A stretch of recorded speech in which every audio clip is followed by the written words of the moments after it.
Hello and welcome back to Bits and Bobs. Today's video is the complete coinage of Edward VII, where we'll be looking at every single coin minted under the reign of Edward VII, from starting with the lowest denomination right up to the highest denomination. So, let's begin.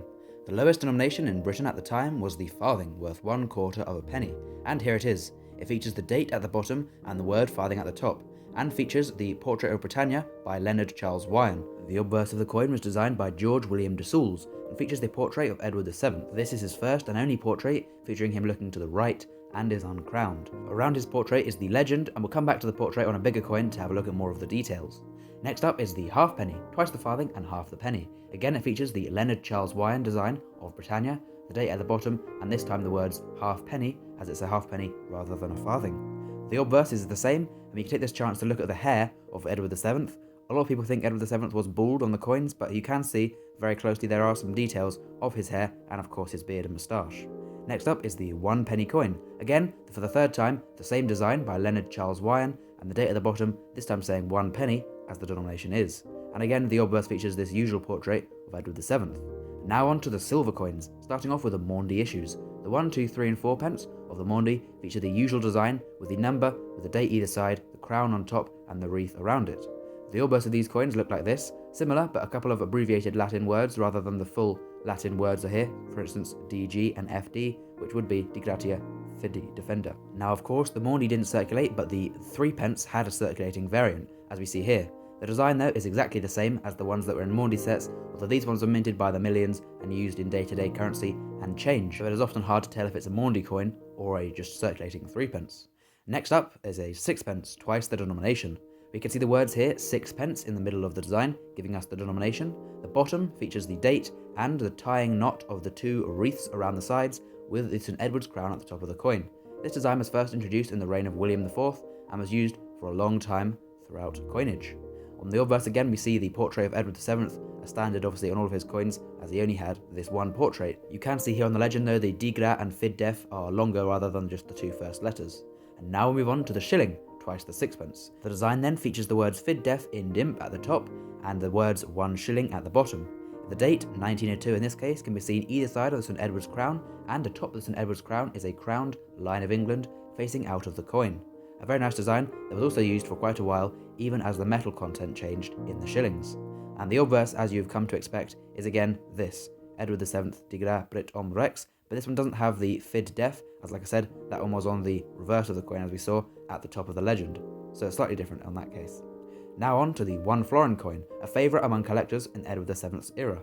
This one features the standing Britannia design, where she is seen holding the trident and shield, her clothes blowing in the sea breeze with the sea behind her as Britannia rules the waves. She's also wearing the Roman helmet. Either side of this is the 1 florin and 2 shillings. This is the denomination, as 2 shillings is 1 florin. And finally the date, in this case 1904, can be seen just under Britannia. The obverse of course features the George William de Soules portrait of Edward VII, and the full legend is on this side, because none of it is on the reverse this time. And now we move up a denomination once again. The next denomination is the half crown, as we see here. A busy design.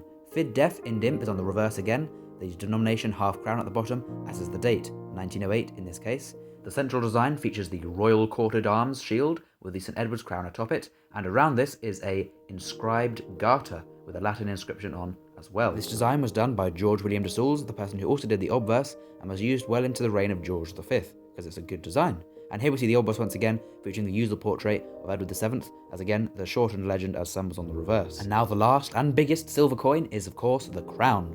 This one features the usual and classic portrait of St George slaying the dragon by Benedetto Pastucci. This design was used on crowns in the reign of Queen Victoria and was carried over to her son, Edward VII's coinage. These were very large coins, almost an ounce of silver, and featuring a large planchet to show the design very well. And of course the obverse is equally big, featuring a very large and very cool portrait of Edward VII, with the full legend on the obverse, as no words are on the reverse, apart from the date. So that's all the silver coins, and now we'll move on to the gold coins of Edward VII. First up is the half sovereign, worth £0.5. This coin also features the same design, George slaying the dragon by Benedetto Pastucci, with the date in the same place of course. This one is a 1906 half sovereign, and you can see the coin is much smaller, with the design being smaller and less detailed as it is only a 19.3mm coin.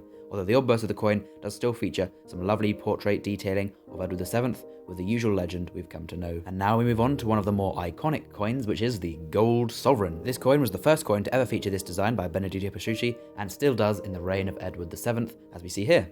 And the obverse again features the same design with the legend, and I think looks very cool struck onto a gold coin. So, next up is the double sovereign, which once again features the design by Benedetto Petrucci, but there is a way to tell this one apart. If you look at the date, the numbers are all much closer together than they would be on a half sovereign or a sovereign. So even if you can't see the size like there, you can tell that's a double sovereign as the date is closer together. And again, the portrait, it looks very detailed and nice on a bigger coin with the full legend around on the obverse of the coin. Very nice. Only one denomination to go now, one with lots of prestige, and that is the quintuple or £5 sovereign. And here it is. The design of George and the Dragon doesn't quite fill up as much as the coin as they do on some of the other coins, but it is still bigger as this is a humongous coin. Notice once again the date is more spread out as usual, and the obverse features the portrait of Edward VII. A quintuple sovereign weighs 40 grams and is a huge piece of gold. So, comment down below your favourite Edward VII coin that you've seen today. And of course, while you're down there, don't forget to subscribe, as we really appreciate you doing so. Thank you for watching though, and we hope you'll join us again on another video to see some more wonderful coins. But until then, goodbye.